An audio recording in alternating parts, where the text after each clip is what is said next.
क्या वास्तव में आपका पानी और आत्मा से नया जन्म हुआ है? लेखक पॉल सी जोंग।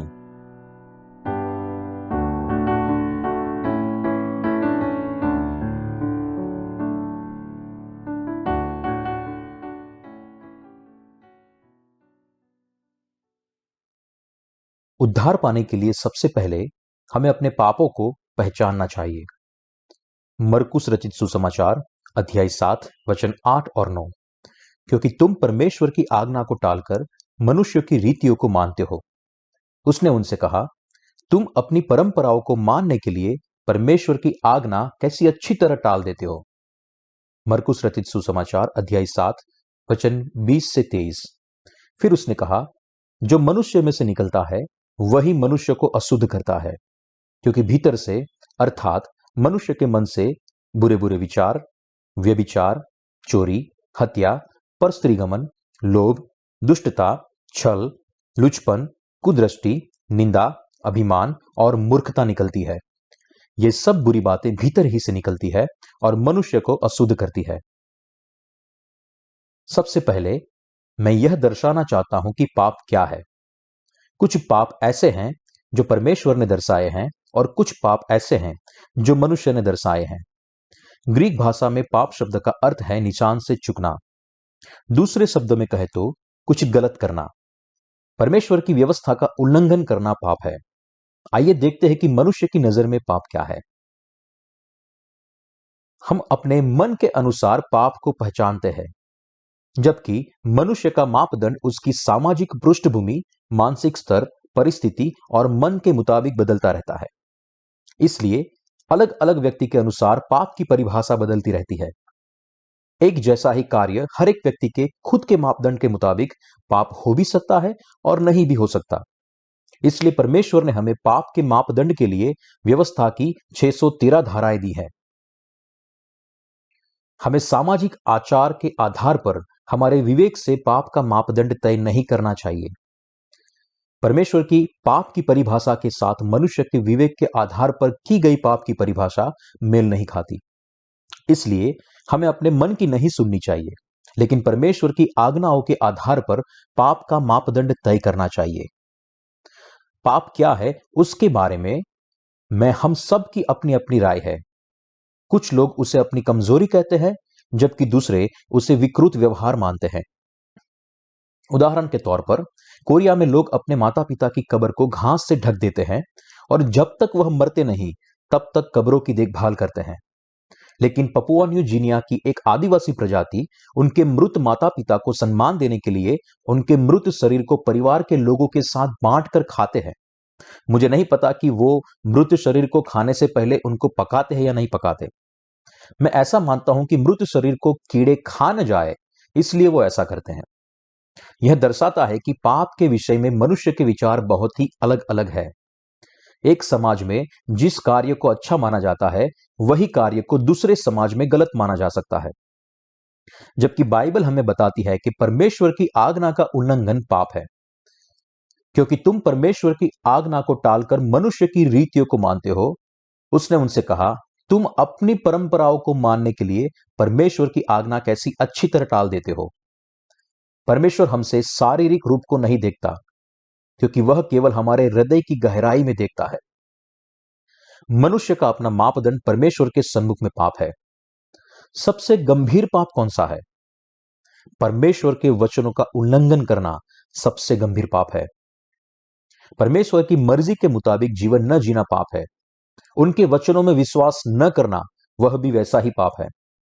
परमेश्वर ने कहा कि फरीसियों की नाई जीवन जीना पाप है, जिन्होंने परमेश्वर की आज्ञा का उल्लंघन किया और उनकी परंपरागत शिक्षा को ज्यादा महत्व दिया।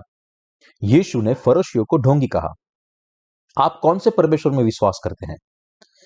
क्या तुम विश्वास में प्रति श्रद्धा और उत्साह रखते हो? तुम मेरे नाम का ढिंढोरा पीटते हो, लेकिन क्या वास्तव में तुम मुझे सम्मान देते हो? इंसान केवल बाहरी रूप को देखता है और उसके वचनों का उल्लंघन करता है। क्या आप यह जानते हैं? हमारी कमजोरी से पैदा हुए नियमों की अवज्ञा करने की प्रवृत्ति दुष्टता का कार्य है। हमारी खामियों के कारण हम जो कुछ भी गलत करते हैं और भूल करते हैं वह मौलिक पाप नहीं है, लेकिन हमारी गलतियां है। परमेश्वर पापों और गलतियों को अलग मानता है। जो आज्ञा का उल्लंघन करता है वो पापी है, भले ही फिर उनके अंदर कोई भी गलतियां क्यों ना हो। वो परमेश्वर के सामने सबसे बड़े पापी है। इसलिए यीशु ने फरोशियों को धमकाया। पेंटाटुक में उत्पत्ति से लेकर व्यवस्था विवरण तक ऐसी आज्ञाएं दी गई है जो हमें बताती है कि हमें क्या करना है और क्या नहीं करना है। वह परमेश्वर का वचन, उसकी आज्ञाएं हैं। हो सकता है कि हम 100% उनका पालन न कर सके, लेकिन हमें स्वीकार करना चाहिए कि वो परमेश्वर की आज्ञाएं हैं। पहले से ही परमेश्वर ने हमें यह आज्ञा दी है और हमें उसे परमेश्वर की आज्ञा के तौर पर स्वीकार करना चाहिए। यूहन्ना रचित सुसमाचार पहला अध्याय और पहले वचन में लिखा है, आदि में वचन था और वचन परमेश्वर के साथ था और वचन परमेश्वर था। उत्पत्ति 1:3 में लिखा है, फिर उन्होंने कहा उजियाला हो, तो उजियाला हो गया। उसने सब कुछ बनाया, फिर उसने व्यवस्था की स्थापना की। यूहन्ना 1:1 और 14 में लिखा है, वचन देहधारी हुआ और हमारे बीच में डेरा किया और वचन परमेश्वर था। परमेश्वर ने खुद को किस तरह हमारे सामने प्रकट किया? उसने अपनी आज्ञाओं के द्वारा उसने अपने आप को प्रकट किया है, क्योंकि परमेश्वर वचन और आत्मा है। इसलिए हम बाइबल को क्या कहते हैं? हम उसे परमेश्वर का वचन कहते हैं। यहां कहा गया है कि क्योंकि तुम परमेश्वर की आज्ञा को टालकर मनुष्य की रीतियों को मानते हो। उनकी व्यवस्था में 613 धाराएं हैं। यह करो, यह ना करो, अपने मां बाप का सम्मान करो आदि। लेवी व्यवस्था की किताब में दर्शाया गया है कि पुरुषों और महिलाओं को किस तरह से पेश आना है, और जब पालतू जानवर कुएं में गिरकर मर जाए तो उसका क्या करना है, वगैरह वगैरह। उनकी व्यवस्था में ऐसी 613 धाराएं हैं। यह वचन मनुष्य के नहीं है। इसके बारे में हमें बार बार सोचना चाहिए। हो सकता है कि हम उसकी सारी व्यवस्था का पालन न कर सके, लेकिन फिर भी हमें उसे स्वीकारना चाहिए और परमेश्वर की आज्ञाओं को मानना चाहिए। क्या परमेश्वर के वचन में कोई भी ऐसा भाग है जो झूठा हो? फरोशियों ने परमेश्वर की आज्ञाओं का उल्लंघन किया और परमेश्वर की आज्ञाओं को टालकर मनुष्यों की रीतियों को मानते थे। उनके बुजुर्गों के वचन परमेश्वर के वचन से ज्यादा भारी थे। जब यीशु इस पृथ्वी पर था तब उसने ऐसा ही देखा, और उसे सबसे ज्यादा दुख इस बात का लगा कि लोग परमेश्वर के वचनों को उल्लंघन करते थे। परमेश्वर ने हमें व्यवस्था की 613 धाराएं इसलिए दी ताकि हमें अपने पापों के बारे में पता चल सके और हमें बता सके कि वही सत्य है और हमारा पवित्र परमेश्वर है। हम सब उसके सामने पापी है, इसलिए हमें विश्वास से जीना चाहिए और यीशु पर विश्वास करना चाहिए, जिसे परमेश्वर ने हमारे पास भेजा था, क्योंकि वह हमसे प्रेम करता है। जो लोग उसके वचन का उल्लंघन करते हैं और उस पर विश्वास नहीं करते, वो पापी है। जो लोग वचन का पालन करने में असमर्थ है, वो भी पापी है। लेकिन उसके वचनों का उल्लंघन करना बहुत ही गंभीर पाप है। जो लोग ऐसा गंभीर पाप करते हैं, वे नरक में जाएंगे। उसके वचन में विश्वास न करना वो उसके सन्मुख में बड़ा पाप है। क्यों परमेश्वर ने हमें व्यवस्था दी? उसका कारण। परमेश्वर ने हमें व्यवस्था क्यों दी?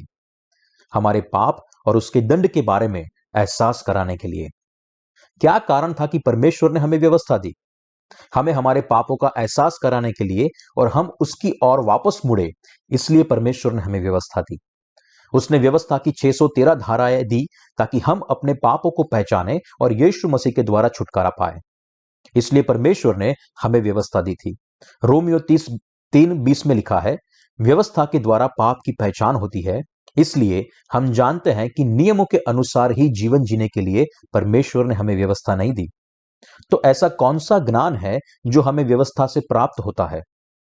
वो यह है कि हम व्यवस्था को पूरी रीति से पालन करने के लिए असमर्थ है और उसके सन्मुख में गंभीर पापी है। उसकी व्यवस्था की 613 धाराएं हमसे क्या जान सकती है? हम यह जान सकते हैं कि हम अपनी गलतियों और उसकी व्यवस्था के अनुसार जीवन जीने में असमर्थ है। हम जानते हैं कि परमेश्वर की सृष्टि यानी कि हम बहुत ही कमजोर है। साथ ही साथ हम उसके सामने पापी भी हैं। उसकी व्यवस्था के अनुसार हमारा अंत नरक में होना चाहिए। जब हमको यह समझ में आता है कि हम पापी है और उसकी व्यवस्था के मुताबिक जीवन जीने में असमर्थ है, तब हम क्या करते हैं? क्या हम संपूर्ण मनुष्य बनने की कोशिश करते हैं? नहीं, हमें यह स्वीकार करना होगा कि हम पापी हैं और यीशु पर विश्वास करके उसके पानी और आत्मा के उद्धार से छुटकारा पाना चाहिए और उसका धन्यवाद करना चाहिए। उसने हमें व्यवस्था इसलिए दी ताकि हमें अपने पापों का एहसास हो और हम जानते हैं कि पाप की सजा क्या है और हमें समझ में आए कि यीशु के बगैर नरक में से हमें बचाना असंभव है। अगर हम यीशु को अपने उद्धारकर्ता के रूप में स्वीकार करते तो हम छुटकारा पाएंगे। उद्धारकर्ता यीशु मसीह और हमारी अगुवाई करने के लिए उसने हमें व्यवस्था दी। हम जानते हैं कि हम कितने बड़े पापी हैं और ऐसे पापों से हमें बचाने के लिए परमेश्वर ने व्यवस्था बनाई। उसने हमें व्यवस्था दी और उसने इकलौते बेटे यीशु को भेज दिया ताकि उसके बपतिस्मा और उद्धार हमारे सारे पापों को खुद पर ले ले और हमें बचाए। उस पर किया हुआ विश्वास ही हमें बचा सकता है। हम आशाहीन पापी हैं जिनको पाप से छुटकारा पाने के लिए यीशु पर विश्वास करना ही होगा। आए हम उसके बच्चे बने और उससे महिमा दें। हमें उसके वचन के मुताबिक समझना, सोचना और न्याय करना चाहिए क्योंकि उसमें से सब कुछ उत्पन्न हुआ है। हमें उसके वचन के द्वारा मिलने वाले छुटकारे के सच को संपूर्ण रीति से समझना चाहिए। यह सच्चा और सही विश्वास है। मनुष्य के हृदय में क्या है? हमें परमेश्वर के सन्मुख क्या करना चाहिए? हमें अपने पापों का अंगीकार करना चाहिए और अपने उद्धार के लिए परमेश्वर को कहना चाहिए। परमेश्वर के वचन के साथ ही हमारे विश्वास की शुरुआत होनी चाहिए और हमें उसके वचनों के द्वारा उस पर विश्वास करना चाहिए। अगर हम ऐसा नहीं करते तो हम गलत फहमी में पड़ जाएंगे। वह एक गलत और झूठा विश्वास होगा। जब फरीसियों और शास्त्रियों ने यीशु के चेलों को गंदे हाथ से खाना खाते देखा, तब अगर उन्होंने परमेश्वर के वचन को ध्यान में रखकर देखा होता तो उन्होंने यीशु के चेलों को धमकाया नहीं होता। परमेश्वर के वचन हमें कहते हैं कि बाहर से जो कुछ भी मनुष्य के शरीर में जाता है वह मनुष्य को अशुद्ध नहीं करता, क्योंकि वह पेट में जाता है और संडास में निकल जाता है। वह उसके हृदय को असर नहीं करता। जैसे मरकुस रचित सुसमाचार अध्याय 7 वचन 20 से 23 में लिखा है, फिर उसने कहा, जो मनुष्य में से निकलता है वही मनुष्य को अशुद्ध करता है, क्योंकि भीतर से अर्थात मनुष्य के मन से बुरे बुरे विचार, व्यभिचार, चोरी, हत्या, परस्त्रीगमन, लोभ, दुष्टता, छल, लुचपन, कुदृष्टि, निंदा, अभिमान और मूर्खता निकलती है। ये सब बुरी बातें भीतर ही से निकलती है और मनुष्य को अशुद्ध करती है। यीशु ने कहा, मनुष्य पापी है क्योंकि उसका जन्म पाप में हुआ है। क्या आप इसका मतलब समझते हैं? हम जन्म से ही पापी है क्योंकि हम सब आदम की संतान है, लेकिन हम सत्य को नहीं देख सकते क्योंकि हम उसके वचनों का स्वीकार नहीं करते और उस पर विश्वास भी नहीं करते। मनुष्य के हृदय में क्या है? ऊपर का भाग यह दर्शाता है कि फिर उसने कहा, जब मनुष्य में से निकलता है वही मनुष्य को अशुद्ध करता है, क्योंकि भीतर से अर्थात मनुष्य के मन से बुरे बुरे विचार, व्यभिचार, चोरी, हत्या, परस्त्रीगमन, लोभ, दुष्टता, छल, लुचपन, कुदृष्टि, निंदा, अभिमान और मूर्खता निकलती है। ये सब बुरी बातें भीतर ही से निकलती है और मनुष्य को अशुद्ध करती है। भजन संहिता में लिखा है, जब मैं आकाश को जो तेरे हाथों का कार्य है और चंद्रमा और तारागण जो तूने नियुक्त की है देखता हूं, तो फिर मनुष्य क्या है कि तू उसका स्मरण रखे और आदमी क्या है कि तू उसकी सुधि ले। क्यों परमेश्वर खुद हमें मिलने आया? वो हमें इसलिए मिलने आया क्योंकि वह हमसे प्रेम करता है।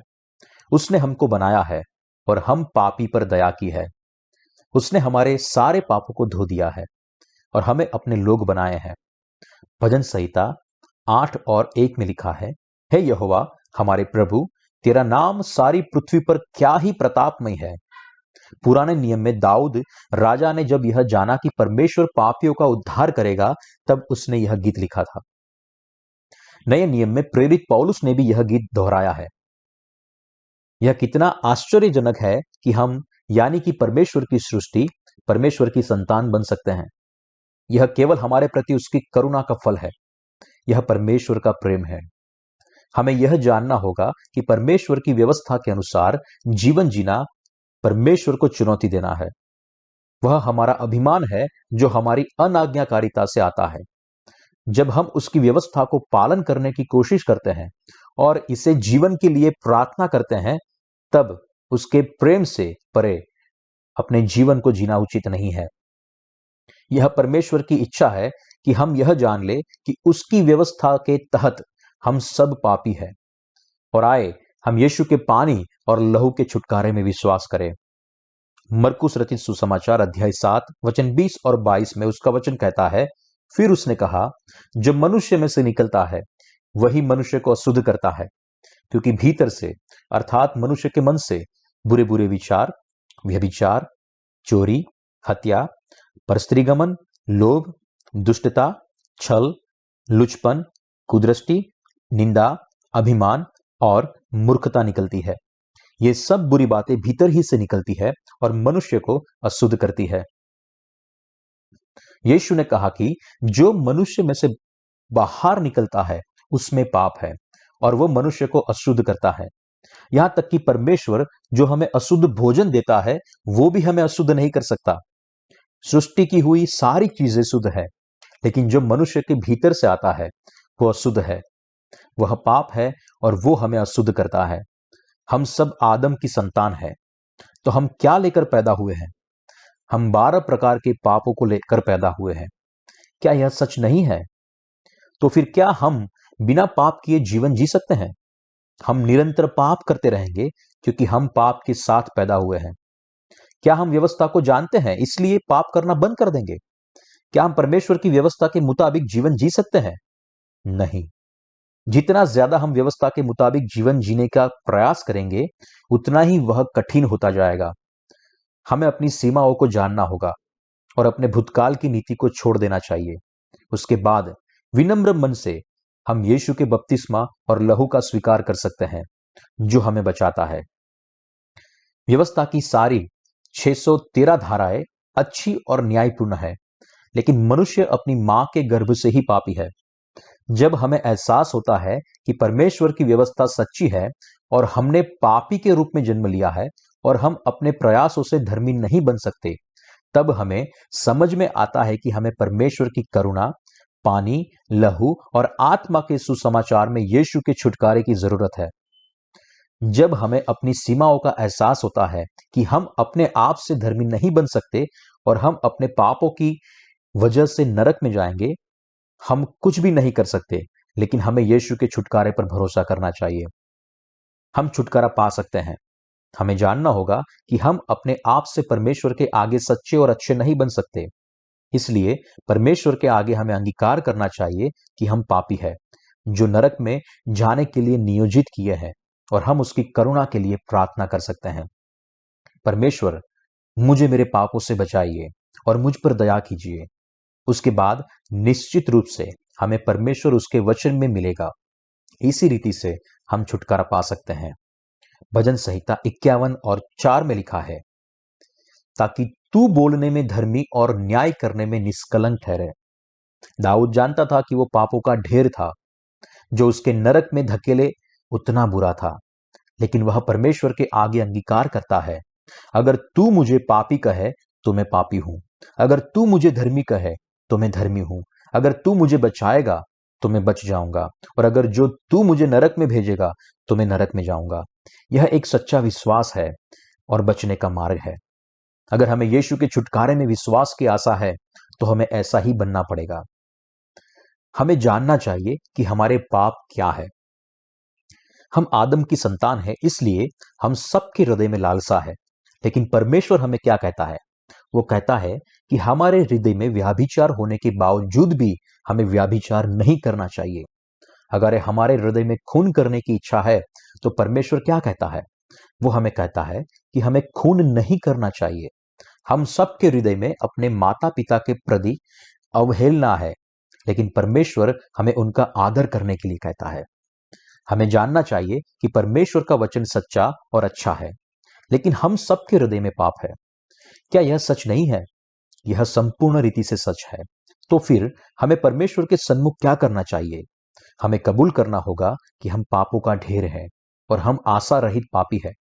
यह सोचना उचित नहीं है कि हमने कल पाप नहीं किया था इसलिए हम कल धर्मी थे, लेकिन आज पाप किया है इसलिए आज पापी है।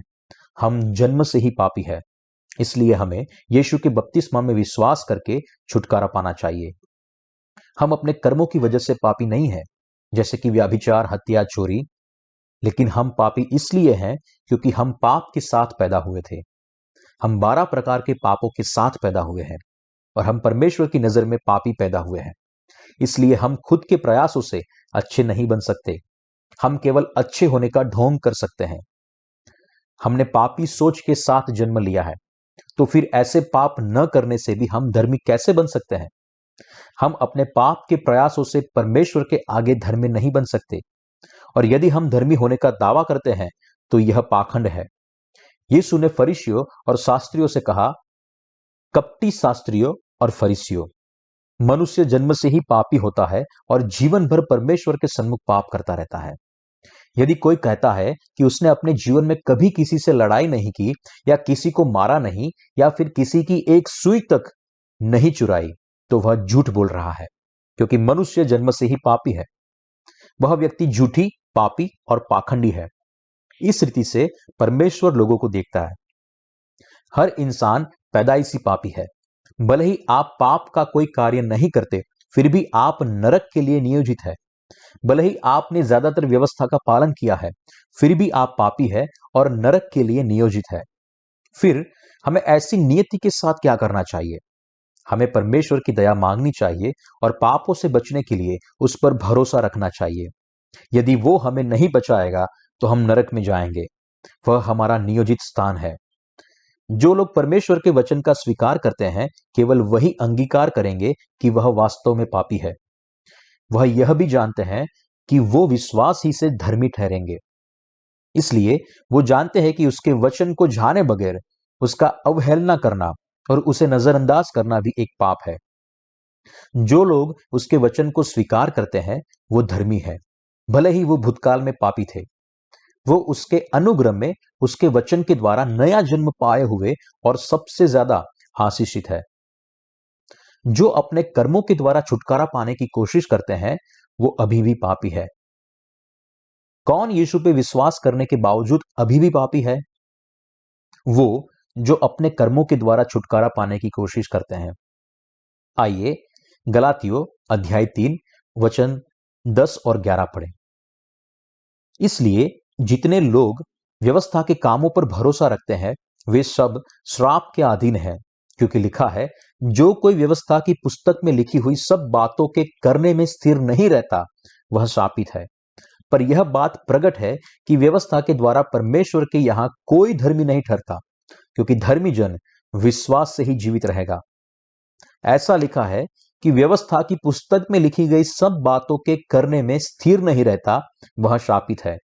जो लोग मानते हैं कि वो यीशु पर विश्वास करते हैं, लेकिन फिर भी अपने कर्मों से धर्मी बनने का प्रयास करते हैं, वह शापित है। जो लोग अपने कर्मों से धर्मी बनने का प्रयास करते थे, वह अभी कहां है? वह परमेश्वर के शाप के नीचे है। परमेश्वर ने हमें व्यवस्था क्यों दी? उसने हमें व्यवस्था दी ताकि हमें हमारे पापों का एहसास हो, जैसे कि रोमियो अध्याय 3:20 में लिखा है। वो यह भी इच्छा रखता है कि हम जानने की हम पापी है और नरक के लिए नियोजित किए गए हैं। परमेश्वर के पुत्र यीशु के बपतिस्मा पे विश्वास करो और पानी और आत्मा से नया जन्म पाओ। केवल तब ही तुम अपने पापों से बचोगे, धर्मी बनोगे, अनंत जीवन पाओगे और स्वर्ग में जाओगे।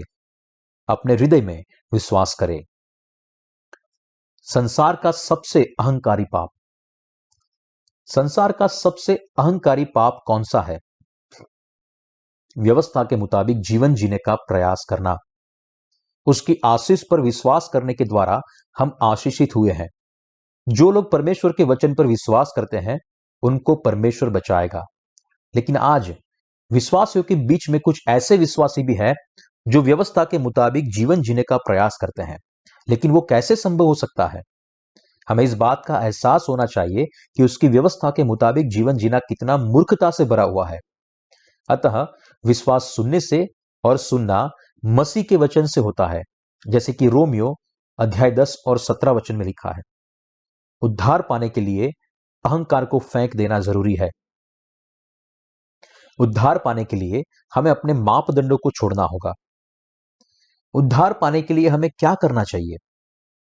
हमें अपने मापदंडों को छोड़ना पड़ेगा। कोई व्यक्ति कैसे उद्धार पा सकता है? वो तभी संभव है जब उसे एहसास हो कि वो पापी है। ऐसे कई लोग हैं जिन्होंने अभी तक छुटकारा नहीं पाया क्योंकि उन्होंने अपने झूठे विश्वास और प्रयासों को नहीं छोड़ा है। परमेश्वर कहता है कि जो लोग व्यवस्था की बंदिश में है वो शापित है। जो लोग ऐसा मानते हैं कि यीशु पर विश्वास करने के बाद व्यवस्था के मुताबिक जीवन जीने से धीरे धीरे वह धर्मी बन जाएंगे, तो वह शापित है। वो परमेश्वर पर विश्वास करते हैं लेकिन फिर भी ऐसा मानते हैं कि उद्धार पाने के लिए व्यवस्था का पालन करना अनिवार्य है। प्रिय मित्रों, क्या हम अपने कर्मों के द्वारा धर्मी बन सकते हैं? हम केवल यीशु के वचनों पर विश्वास करने से ही धर्मी बन सकते हैं और फिर उसके बाद छुटकारा पा सकते हैं। यीशु के बपतिस्मा, उसके लहू और वो परमेश्वर है, इस बात पर विश्वास करने से ही हम छुटकारा पा सकते हैं। इसलिए परमेश्वर ने विश्वास की व्यवस्था बनाई जिससे हम धर्मी बन सके। पानी और आत्मा का छुटकारा मनुष्य के कर्मों से नहीं मिलता, लेकिन परमेश्वर के वचनों पर विश्वास करने से मिलता है। परमेश्वर हमें विश्वास के जरिए छुटकारा देता है और इसी रीति से परमेश्वर ने हमारे उद्धार की योजना बनाई और पूरी की। जिन्होंने यीशु पर विश्वास किया फिर भी उनके छुटकारे को नहीं मिला क्योंकि उन्होंने पानी और आत्मा से छुटकारे के वचनों का स्वीकार नहीं किया। लेकिन हम जो उनके जैसे ही अयोग्य है, फिर भी हमने परमेश्वर पर हमारे विश्वास के जरिए छुटकारा पाया है। चक्की पीसते दो लोगों में से एक व्यक्ति को उठा लिया गया, लेकिन दूसरा चक्की पीसता ही रहा। जिसको उठा नहीं गया वो उस व्यक्ति को दर्शाता है जिसने छुटकारा नहीं पाया। क्यों एक को उठा लिया गया और दूसरा रह गया? क्योंकि एक ने परमेश्वर के वचन सुने और विश्वास किया, लेकिन दूसरे ने व्यवस्था का पालन करने में कड़ी मेहनत की और अंत में नरक में डाल दिया गया। उसने रेंग कर परमेश्वर के पास आने की कोशिश की, लेकिन परमेश्वर ने उसे झटक कर ऐसे फेंक दिया जैसे हम अपने पांव पर चलते कीड़े को फेंक देते हैं। अगर कोई व्यक्ति व्यवस्था का पालन करने की कोशिश करके परमेश्वर के पास आएगा तो निश्चित रूप से उसे नरक में डाल दिया जाएगा। गलातियों की पत्री अध्याय 3 वचन 10 और 11 और रोमियो की पत्री वचन 1 अध्याय 1 वचन 17 में लिखा है, इसलिए जितने लोग व्यवस्था के कामों पर भरोसा रखते हैं वे सब साप के अधीन है, क्योंकि लिखा है, जो कोई व्यवस्था की पुस्तक में लिखी हुई सब बातों को करने में स्थिर नहीं रहता वह शापित है। पर यह बात प्रकट है कि व्यवस्था के द्वारा परमेश्वर के यहां कोई धर्मी नहीं ठहरता, क्योंकि धर्मी जन विश्वास से जीवित रहेगा, क्योंकि उसमें परमेश्वर की धार्मिकता विश्वास से और विश्वास के लिए प्रकट होती है। और लिखा है, विश्वास से धर्मी जन जीवित रहेगा। परमेश्वर के वचनों पर विश्वास न करना उसके सन्मुख पाप है।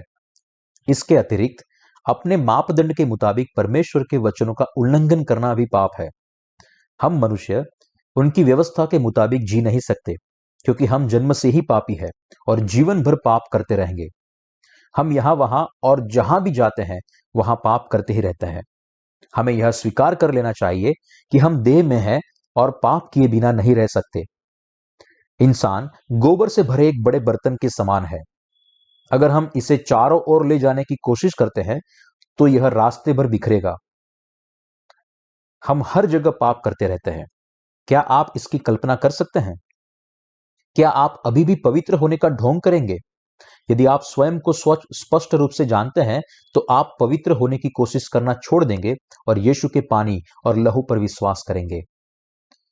जिन्होंने अभी नया जन्म पाया नहीं है उनको अपनी जिद छोड़ देनी चाहिए और परमेश्वर के आगे यह अंगीकार करना चाहिए कि वो पापी है।